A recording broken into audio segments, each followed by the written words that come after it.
नमस्कार दोस्तों, ट्रिकी गुरु अमित गुप्ता के YouTube चैनल में आज आपका फिर से स्वागत है। दोस्तों आज हम आपके लिए लेकर आए हैं पासा यानी कि डाइस का भाग 3। इसमें हम जानेंगे ऐसे प्रश्नों के बारे में जब परीक्षा में जब 2 से अधिक पासे दिए गए हैं। कुछ हमारे छात्र कहते हैं कि 2 से अधिक पासा जिस प्रश्न में दिया गया था होता है वो प्रश्न सॉल्व करने में हमें कठिनाई होती है, लेकिन मैं ये कह रहा हूं कि 2 पासा वाले प्रश्नों को सॉल्व करना जितना आसान है उससे कहीं ज्यादा आसान है जब 2 से अधिक पासे प्रश्न में दे दिए जाए। कैसे? तो हम इसके लिए भरपूर प्रैक्टिस सेट आपके लिए लाए हैं ऐसे प्रश्नों का जो कि परीक्षाओं में पूछे जा चुके हैं, और इन्हीं प्रश्नों के माध्यम से हम देखेंगे कि ऐसे प्रश्नों को कैसे हम सॉल्व करते हैं जब 2 से अधिक पासे परीक्षा में दिए जाए। और इसके साथ साथ हम ये भी देखेंगे परीक्षा हाल में, ऑनलाइन परीक्षा में हम ऐसे प्रश्नों को तेजी से कैसे सॉल्व करेंगे, और इसके लिए हमने 2 ट्रिक अपनाए हैं। तो देखिए, इसके लिए सबसे पहले अगर आप जल्दी से प्रश्न को सॉल्व करना चाहते हैं तो जब प्रश्न में 2 से अधिक पासे हो तो क्या करिए कि आप या तो तब आप उनमें से किसी 2 पासे में तुलना करें, किसी ऐसे 2 पासे में तुलना करें, यानी उसमें से कोई आप 2 पासा ऐसा खोज लीजिए जिनमें केवल एक सतह उभयनिष्ठ हो। यानी अगर 4 पासे हैं तो 4 पासों में 2 ऐसे पासे तलाश कर लीजिए जिन दोनों में सिर्फ एक ही सतह उभयनिष्ठ हो। और आसानी से आप जानते हैं जब एक सतह उभयनिष्ठ होता है या जब एक अंक कॉमन होता है तो आप तीर विधि से आराम से प्रश्न का आंसर दे सकते हैं। लेकिन यह भी आपको करने की जरूरत नहीं है, आपको ये खोजने में अपना समय नुकसान नहीं करना चाहिए कि कौन सा है इसमें से 2 पासा ऐसा है जिसमें कि केवल एक ही सतह उभयनिष्ठ है। आप सीधे सीधे कोई भी पहला और दूसरा पासा ले लीजिए, उसमें तुलना करिए। एक बात यहां पर ध्यान दीजिएगा, यहां पे 4 पासे बने हुए हैं लेकिन चारों के चारों पासा एक ही है, बस अलग अलग एंगल से इसमें इधर से फोटो खींचा गया, इसमें इधर से चित्र बना दिया गया, इसमें इधर खींच मुड़ा के चित्र बना दिया गया, इसमें इधर मुड़ा के चित्र बना दिया गया। यानी सभी के सभी पासे एक ही है, ये बात आप ध्यान रखिएगा। यानी कि अगर इसमें 3 के विपरीत में 6 है तो इस पासे में भी यही होगा, इस पासे में भी और इस पासे में भी। अगर इसमें 1 के विपरीत 5 है तो इसमें भी होगा, इसमें भी होगा, इसमें भी होगा, क्योंकि सारे के सारे पासे एक ही है। तो अब चलिए डायरेक्ट हम चलते हैं प्रश्न पर। इसमें कह रहा है जिस पृष्ठ पर 2 बिंदु हैं उसके ठीक सामने, तो सामने का मतलब भी आप याद रखिए कि हमसे विपरीत सतह ही पूछी जा रही है, हमेशा विपरीत सतह ही पूछेगा। 2 बिंदु है तो उसके ठीक सामने, तो 2 बिंदु है अगर यहां पे तो इसके ठीक सामने कितने बिंदु होंगे, यानी कि 2 का विपरीत हमको बताना है। तो इस पासे में 2 और जिस भी पासे में 2 बिंदु सामने होगा, 2 बिंदु जिस पृष्ठ पर होगा उसके सामने का मतलब विपरीत सतह। अगर 2 दाहिनी सतह पर है तो बाएं सतह पर उसका विपरीत होगा, अगर 2 नीचे की सतह पर है तो ऊपर की सतह पर जो होगा वो उसका विपरीत होगा, अगर 2 सामने की सतह पर है तो पीछे की सतह पर जो होगा वो 2 के विपरीत होगा। बस कुल मिला के आपको 2 के विपरीत सतह ज्ञात करना है। तो हम पहला और दूसरा ही पासा उठा लेते हैं और देखते हैं कि हमें इससे क्या प्राप्त होता है। अगर हमें इससे आंसर प्राप्त हो गया तो ठीक, नहीं तो हम फिर दूसरा तीसरा उठा सकते हैं, तीसरा चौथा उठा सकते हैं, पहला चौथा उठा सकते हैं, किसी ना किसी से आपको अपना आंसर जरूर मिल जाएगा। तो सबसे पहले हमने पहला दूसरा उठाया और मैंने आपको बताया ही था कि जब कुछ ना याद आए तो ये बात आपको याद होना चाहिए, यानी कट्टम कुट्टा। यानी इन 2 पासों में आप तुलना करिए, और तुलना करने का मतलब ये पता करना कि कौन सा सतह इसमें उभयनिष्ठ है। तो यहां से मैंने बताया था क्लॉकवाइज शुरू करते 2 2 2 2 2 2 नहीं है, ऐसे ही चेक करिएगा। इसमें 5 बिंदु है, 5 5 है, तो इसमें 5 दाएं की सतह पर, इसमें भी 5 दाएं की सतह पर, और उसके बाद 3 3 3 3 3 नहीं है। यानी दोनों पासों में एक ही सतह उभयनिष्ठ है। तो मैंने ट्रिक 1 में बताया था कि जब 2 पासों में तुलना किया जाए और सिर्फ एक सतह उभयनिष्ठ हो तो, और वो समान सतह पर भी है, दाहिनी सतह पर ये और दाहिनी सतह पर ये, तो तीर भी चलाने की जरूरत नहीं है। यानी कि अब सामने वाली सतह के विपरीत में सामने वाली सतह, यानी कह सकते हैं कि 3 के विपरीत हो जाएगा 4 बिंदु, और ऊपर वाली सतह के विपरीत में ऊपर वाली सतह, यानी कि 2 बिंदु के विपरीत में कितने बिंदु, तो 6 बिंदु हो जाएंगे। अब कौन सी सतह बची उभयनिष्ठ, तो दोनों में 5 उभयनिष्ठ है, तो 5 के विपरीत 5 तो कभी हो नहीं सकता है, तो क्या होगा, तो यानी कि उभयनिष्ठ। अब दूसरा ट्रिक, जब उभयनिष्ठ सतह के विपरीत में वो होता है जो छुपी सतह होता है, यानी इन दोनों में दिखाई ना दे रहा हो, तो एक दिख रहा है, एक नहीं दिख रहा है, बाकी सब 2 3 4 5 6 दिख रहे हैं, यानी कि एक विपरीत में हो जाएगा 5 के। तो अब यहाँ पर देखते हैं किसका विपरीत पूछा जा रहा है, 2 का। तो इतना कहानी बताने की जरूरत नहीं थी, 2 का विपरीत यहाँ पे 6 होगा, यानी हमारा आंसर हो जाएगा डी। हमें जब यहाँ पे मैं समझाने के लिए पूरा विस्तार से बता रहा हूं, लेकिन परीक्षा हाल में आपको जो पूछा जाए बस उसी का विपरीत पर ध्यान ले जाएंगे, बाकी सबसे कुछ भी मतलब नहीं रहेगा। अब इसी प्रश्न को फिर हम अगर ध्यान से सॉल्व करें ऑनलाइन परीक्षा में, जिसमें हम कट्टम कुट्टा नहीं कर सकते, तो क्या करेंगे, तो हम ऐसे चेक करेंगे, 2 2 2 2 2 नहीं है, 5 5 5 है, 3 नहीं है, यानी कि 5 आपको टिक नहीं करना है, मैं सिर्फ समझाने के लिए, इस पे दिमाग लगाने के लिए इसको कर रहा हूं। ये इसमें उभयनिष्ठ है, इसमें ये उभयनिष्ठ, अपनी आंखों को यहाँ पे केंद्रित करेंगे। तो अगर गलती से आप समान सतह पर है तो वैसे तो तीर चलाने की जरूरत नहीं है, अगर गलती से आप तीर भी चला देते हैं ऐसे उभयनिष्ठ सतह से दूसरे वाले ट्रिक की तरह, तीर विधि वाले से, तो भी आपका आंसर वही आएगा। इसलिए मैंने बताया था कि पहला ट्रिक और दूसरा ट्रिक दोनों मिला के अगर केवल आप तीर विधि का इस्तेमाल करें तो आपका काम चल जाएगा, अगर आप एक ट्रिक याद करना चाह रहे हैं तो। यानी कहने का मतलब यह है कि जब एक सतह उभयनिष्ठ रहे तो कुछ मत सोचिए, बस तीर चला दीजिए, चाहे समान सतह पर हो चाहे असमान सतह पर हो, तो आप तीर चला देंगे। तो अब देखिए किसका विपरीत पूछा जा रहा है, 2 का। तो 2 यहां पर किस जगह पर है, तो तीर के मुंह पे, और इधर तीर के मुंह पे क्या है, 6, यानी कि 2 के विपरीत में 6 हमारा जल्दी से आंसर आ गया। और कल मैंने बताया था, या इससे पहले वाले वीडियो में मैंने बताया था कि आपको कदम विधि से भी इसको सॉल्व कर सकते हैं। कदम विधि से का मतलब फिर से देख लीजिए, आप जान गए कि ये 5 ऐसा जो सतह है जो दोनों में है, तो आप तीर विधि से ही अगर सॉल्व कर रहे हैं तो जो पूछा जा रहा है या 2, वो 5 से घड़ी की दिशा में चलने पर किस कदम पे है, पहले कदम दूसरे कदम पर है।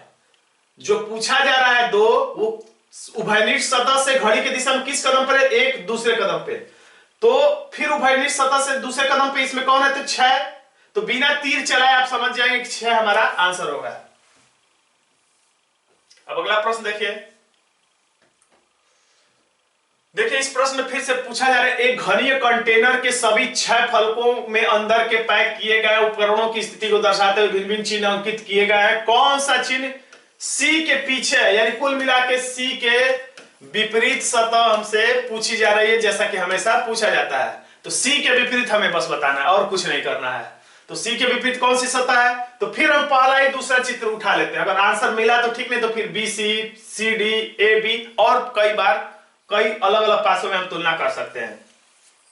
तो इसमें x x x x x x नहीं है, अब z है, जहां पर है हमने कट्टम कुट्टा कर दिया, क्योंकि मैंने ट्रिकी बताया था, या कट्टम कुट्टा नहीं करना तो बस आप समझ जाइए अपनी आंखों से देखकर कि z इसमें भी है, z इसमें भी है, y तो y इसमें भी है, y इसमें भी है, तो दोनों में 2 कट पीस हो गए, यानी कि दोनों में 2 सतह उभयनिष्ठ है। तो मैंने अंतिम वाला ट्रिक बताया था कि जब दोनों पासों में जिसमें आप तुलना करें 2 सतह उभयनिष्ठ हो जाए, तो जो साफ सुथरी बची हुई सतह है, यानी इधर x और इधर b, यानी बस इतना ही पता चला कि x के विपरीत में b होगा, जबकि हमसे पूछा जा रहा है किसका, c का, यानी हमें आंसर नहीं पता चला, कोई बात नहीं, यानी बस हमें यही पता चला, तो हम खैर उसे छोड़ भी देते हैं। अब हम तुलना करते हैं पहले में।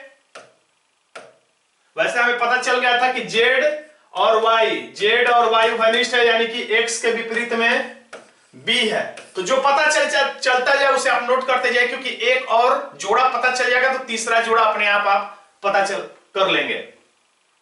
तो अब हम तुलना करते हैं पहले में, यानी ए में और सी वाले पासे में। ये याद रखिएगा, चारों पासे एक ही है।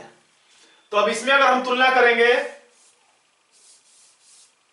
तो x इसमें चेक करें, x इसमें भी है, उसके बाद z नहीं है, उसके बाद y नहीं है, यानी कि एक सही ऐसा है जो दोनों में है और समान सतह पर भी है, तीर चलाने की जरूरत नहीं है, यानी x ऊपर है, इसमें भी x ऊपर है, यानी y के विपरीत में क्या हो जाएगा, a हो जाएगा, और z के विपरीत में, y के विपरीत में a, और z के विपरीत में, दाएं वाले सतह के विपरीत में दाएं वाले, यानी कि z के विपरीत में c हो जाएगा, जो कि पूछा जा रहा है c का विपरीत, यानी हमारा आंसर पता चल गया कि z होगा, और यहां पर हमारा आंसर हो जाता है a।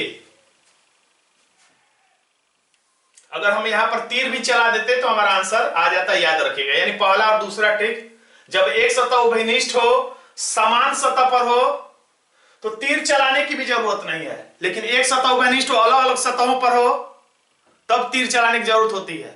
या तो बस आप एक ही ट्रिक याद करना चाह रहे हैं तो बस ये याद कर लीजिए तीर वाला जो ट्रिक है समान सतह पर भी काम करेगा और समान सतह पर भी काम करेगा। तो चाहे तो बस इतना याद रख लीजिए, जब एक सतह उभयनिष्ठ है दोनों पासों में तो तीर चला दीजिए, आपका आंसर आ जाएगा।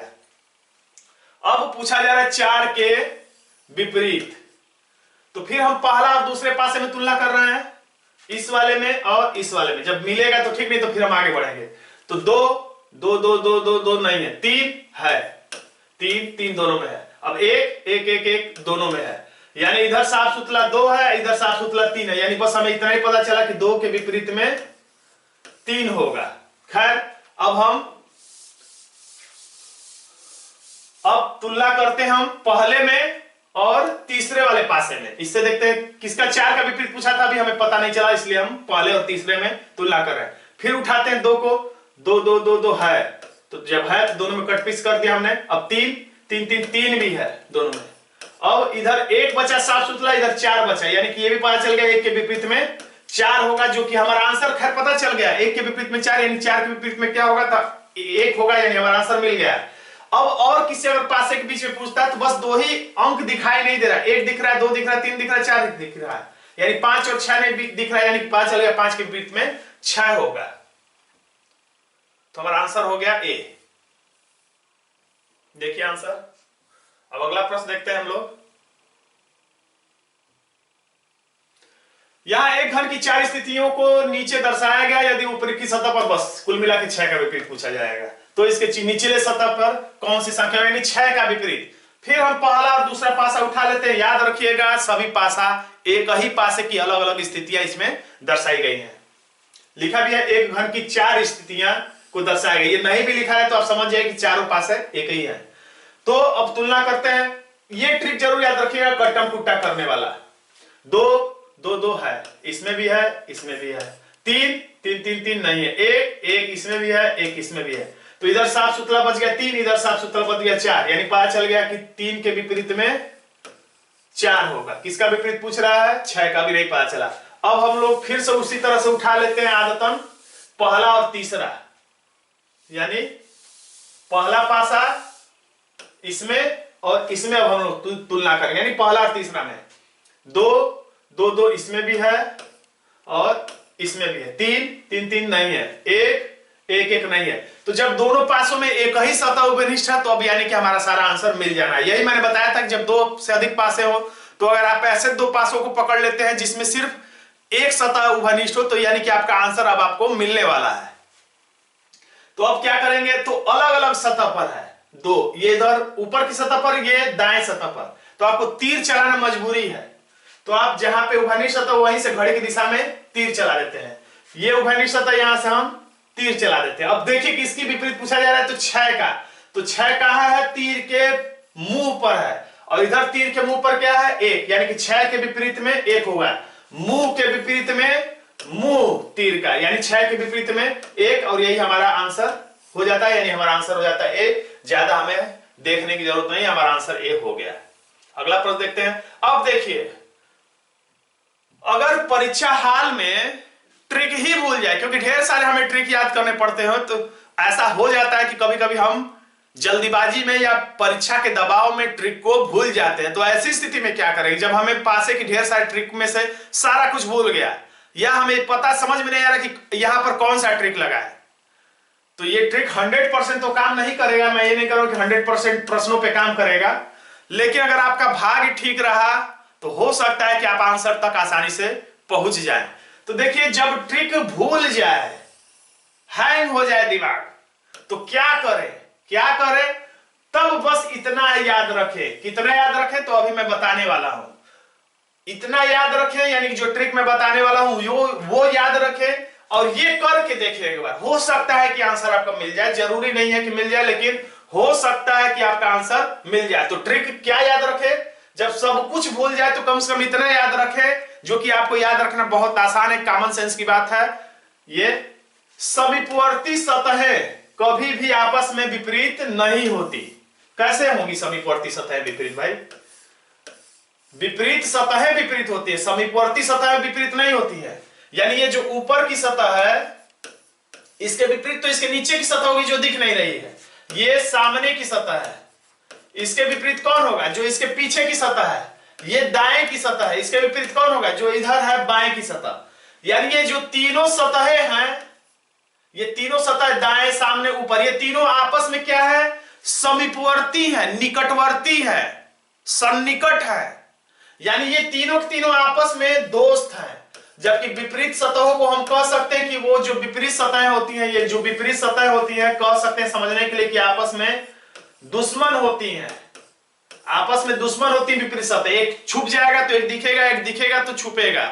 दोनों सतह एक साथ दिख नहीं सकती, दोनों सतह एक साथ छुप नहीं सकती। लेकिन यहां पर जो समीपवर्ती सतहें होती हैं वो क्या होती है, जो कि समीप समीप जो भी रहेगा वो क्या होगा, वो दोस्त होगा। यानी कि सामने की सतह के समीपवर्ती ऊपर वाली सतह दाएं सतह, दाएं वाले के सतह के समीपवर्ती ऊपर वाली सामने वाली, यानी ये तीनों आपस में समीपवर्ती सतह है, इसलिए वो कभी भी विपरीत नहीं हो सकती। और होंगी भी कैसे, क्योंकि दिखाई देने वाली सतहें आपस में विपरीत कैसे होंगी। तो इस आधार पर भी हम लोग प्रश्न को सॉल्व कर सकते हैं। अगर ट्रिक भूल जाए तो, अगर ट्रिक याद है तब तो आसानी से हल हो ही जाएगा। अगर ट्रिक भूल जाए या तो हम देखिए कैसे सॉल्व करते। लिखा है कि स्थिति को देखकर होता है कि एक ही फलक के ठीक सामने, सामने का मतलब मैंने कई बार बताया है कि ये आपसे क्या पूछना चाह रहा है, तो विपरीत सतह ही पूछना चाह रहा है। किसका, तो ए का। तो फिर वैसे ही हम पहले और दूसरे पासे में तुलना करें तो हमारा आंसर मिल सकता है, या पहले तीसरे में मिल जाए, ना मिले तो फिर तीसरे चौथे मिल जाए, या दूसरे चौथे, किसी ना किसी से हमारा आंसर तो निश्चित मिलना ही है। ये मान के चले 90%। लेकिन इस बार हम लोग नए ट्रिक से लगाते हैं, जो अभी मैंने बताया था कि समीपवर्ती सतहें कभी विपरीत नहीं होती। और मैं साथ साथ ये भी बताता चलूं कि ये सभी प्रश्नों पे लागू नहीं होगा, ये किसी किसी प्रश्न पे लागू होगा। मैं इसलिए आपको बता रहा हूं ताकि अगर आप परीक्षा में ट्रिक भूल जाए तो इस ट्रिक का इस्तेमाल कर लें। और कभी कभी तो ऐसा होगा कि आपको इसी समीपवर्ती सतहें आपस में विपरीत नहीं हो सकती वाले नियम से ही प्रश्न को सॉल्व करना पड़ेगा। बाकी सारे तीर ट्रिक और वो सारे ट्रिक काम नहीं करेंगे, और ये ट्रिक आगे भी आपकी मदद करेगा, और मजबूरी होगा कि आपको इसी ट्रिक से ही प्रश्न को सॉल्व करना पड़ेगा। इसलिए ट्रिक जानना बहुत जरूरी है। यहां ए का विपरीत पूछा जा रहा है, तो हम समझते ए का हमें विपरीत ज्ञात करना है। तो ए का समीपवर्ती कौन है, एफ है, और कौन है, तो यहां पर बी है। तो एफ समीपवर्ती है तो ये कभी भी विपरीत नहीं हो सकता।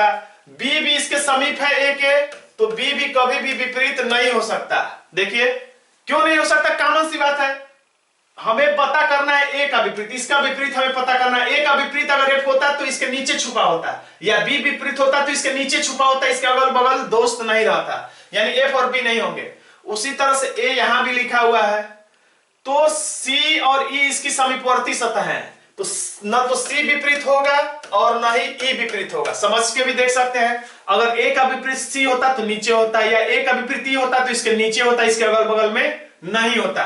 तो हमने क्या किया, तो जिसका विपरीत पूछा जा रहा है उसे हमने ढूंढ लिया कि वो किस पासे में है, और उसके अगल बगल जो सतहें हैं उसे लिखकर हमने काट दिया कि ये नहीं हो सकती। यानी कि ए के समीपवर्ती सतहों को हमने लिखकर काट दिया कि ये नहीं हो सकता आंसर। तो किसी भी पासे में 6 सतहें होती हैं, तो ये एक, ये दूसरी, ये तीसरी, ये चौथी, ये पांचवी। और ए के विपरीत में ए कैसे होगा, दिन का विलोम शब्द दिन और रात का विलोम शब्द रात हो ही नहीं सकता। यानी ये पांचों सतह जब विपरीत नहीं होगा तो एक ही सतह बचा हुआ है। तो कौन सा वो सतह है जो नहीं है इसमें, तो ए है, बी है, सी है, डी नहीं दिख रहा है, यानी कि डी होगा। और ये अंक कोई और भी हो सकता है, लेकिन हमें, मैंने बताया कि सारे पास एक ही है, यहाँ पे डी दिखाई भी दे रहा है, इसलिए हमें पता चल गया कि ए के विपरीत डी होगा, क्योंकि ये बाकी सभी सतह वो जो है वो समीपवर्ती सतह है, और यही जो है इसके बारे में जानकारी नहीं है, यानी यही हमारा विपरीत सतह हो जाएगा, इसलिए हमारा आंसर हो जाता है डी। वैसे हम पिछले ट्रिक से भी इसको लगा सकते थे, अगर तुलना करें पहला दूसरा में, तो देखिए ए इसमें है, इसमें भी है, एफ नहीं है, बी नहीं है, तो समान सतह पर ए है, और एक अंक जब उभयनिष्ठ और ए ही का विपरीत पूछा जा रहा है तो ए दोनों में दिख रहा है। तो मैंने बताया था कि जो पूछा जाए अगर वो दोनों में ही दिख रहा है तो उसके विपरीत में वो होगा जो दोनों पासों में से कहीं नहीं दिख रहा है। तो जो पूछा जा रहा है वो दोनों ही पासों में दिख रहा है, तो इसके विपरीत में पूछा जा रहा है तो इसके विपरीत में वही होगा जो दोनों में से किसी पासे में नहीं दिख रहा है। तो कौन सा नहीं दिख रहा है, ए दिख ही रहा है, बी तो बी भी दिख रहा है, सी भी दिख रहा है, डी नहीं दिख रहा है, ई दिख रहा है, एफ दिख रहा है, यानी डी नहीं दिख रहा है, इसलिए हमारा आंसर डी हो जाएगा, जो कि विकल्प बी में है। आंसर देखते चलिए, आंसर है बी। चाहे तो आप स्क्रीनशॉट भी ले सकते हैं बाद में प्रैक्टिस करने के लिए, या तो मैं डिस्क्रिप्शन बॉक्स में इसका पीडीएफ का लिंक दे दूंगा, आप वहां से जाके सारे पासे के ये जितने मैटर है आप डाउनलोड भी कर सकते हैं। अब देखिए पूछा है कि बैगनी के सामने कौन सा रंग है, यानी कि बैगनी का विपरीत पूछा जा रहा है। तो बैगनी इंग्लिश में क्या कहेंगे बैगनी को, तो पर्पल कहेंगे, यानी पर्पल का विपरीत पूछा जा रहा है। पर्पल का विपरीत सतह पर क्या होगा, तो हम फिर इसी ट्रिक से सॉल्व करते हैं कि समीपवर्ती सतह कभी भी आपस में विपरीत नहीं होती। तो पर्पल का विपरीत कौन कौन नहीं होगा, तो रेड इसके समीपवर्ती है, इसलिए रेड कभी भी विपरीत नहीं होगा, लिखकर हमने काट लिया है। अब पर्पल के विपरीत ब्लू भी नहीं हो सकता क्योंकि ये इसका समीपवर्ती है, तो ब्लू भी नहीं हो सकता, तो लिखकर हमने काट लिया। अब पर्पल कहां लिखा हुआ है, जहां जहां लिखा हुआ है वहीं पे हम, इसमें पर्पल है ही नहीं तो हमें पता नहीं चलेगा। इसमें पर्पल यहां पे लिखा हुआ है, तो इसमें रेड समीपवर्ती है, तो रेड तो हमने पहले ही से लिख लिए, तो दोबारा लिखने की जरूरत नहीं है। दोबारा लिखेंगे तो आप कंफ्यूजन हो सकता है कि हमने 5 सतह खोज लिया। अब ग्रीन, तो ग्रीन भी नहीं होगा इसके विपरीत में क्योंकि ये इसका समीपवर्ती है। पर्पल इसमें भी लिखा हुआ है, तो जहां जहां लिखा वहां से हम लोग, तो ग्रीन हम लिख ही चुके हैं, दोबारा लिखने की जरूरत नहीं है। ऑरेंज हमने नहीं लिखा है, तो ऑरेंज भी लिख के हमने काट लिया। तो ये 5 सतह हो गई, 1 2 3 4 5, ये पांचों सतह विपरीत नहीं हो सकती। तो इसके अलावा और कौन सा कलर ऐसा दिखाई दे रहा है, तो विकल्प से अगर हम लोग देखें तो पर्पल के विपरीत में पर्पल हो ही नहीं सकता, रेड हो ही नहीं सकता, ब्लू हो ही नहीं सकता क्योंकि समीपवर्ती है, और येलो लिखा है, वायलेट लिखा है। तो वायलेट तो यहाँ पे किसी विकल्प में, यहाँ किसी पासे में दिख ही नहीं रहा है, जबकि येलो दिख रहा है, यानी कि ये जो छठवां रंग है वो येलो है ना कि वायलेट है, इसलिए हमारा आंसर हो जाएगा सी। आंसर देखिएगा, याद रखिएगा, इसे हम जो ट्रिक बताए हैं पहला दूसरा तीसरा, उन सभी ट्रिकों से भी ये सॉल्व होगा। जैसे देख लीजिए उस ट्रिक से भी। अब इसमें पर्पल है और इसमें पर्पल नहीं है, रेड इसमें भी है, इसमें भी है, और ब्लू इसमें भी है, इसमें भी है, यानी हमें यह पता चल गया पर्पल के विपरीत में कौन सा है। यहीं से हमें आंसर यानी मिल गया था, पर्पल के विपरीत में कौन सा है, तो येलो। यहां से ही हम लोग पहले ट्रिक से ही हमें मिल गया था कि जब दो सतह कट्टम कुट्टा हो जाए तो साफ सुथरी जो बची हुई सतह है वो आपस में विपरीत होती है।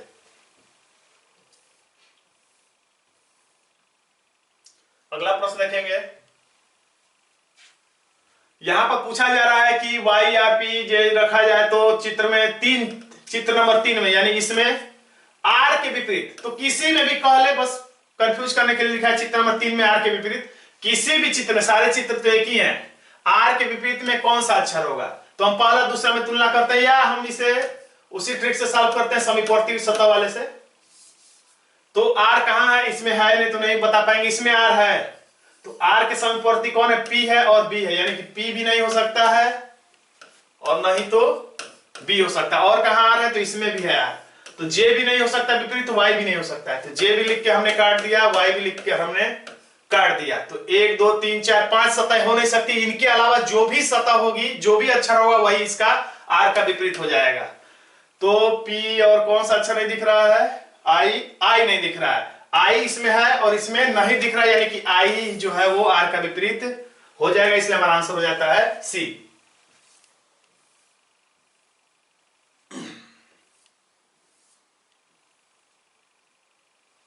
एक और प्रश्न देखिए, और मैं बताता चलूं कि वो पिछले जो 1-2 ट्रिक है उनके माध्यम से भी लग जाता है। एन का विपरीत यहां पे पूछा जा रहा है, तो फिर से हम वैसे ही कर देते हैं।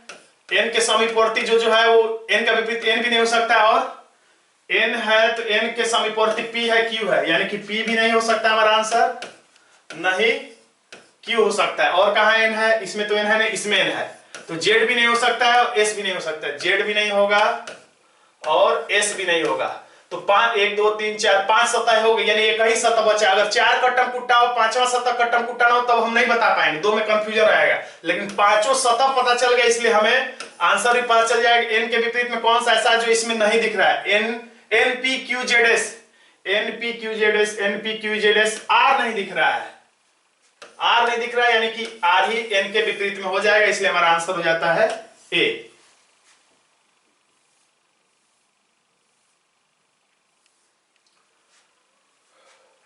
तो दोस्तों आज का छोटा सा वीडियो आपको कैसा लगा कमेंट बॉक्स में जरूर लिखिएगा। वीडियो अच्छा लगे तो वीडियो को लाइक कर दीजिएगा, इसे अपने दोस्तों में शेयर कर दीजिएगा, और अभी तक आपने हमारे चैनल को सब्सक्राइब नहीं किया तो सब्सक्राइब भी जरूर कर लीजिएगा, क्योंकि ऐसे ही ट्रिकी वीडियो में समय समय पर अब लाता रहूंगा। धन्यवाद दोस्तों।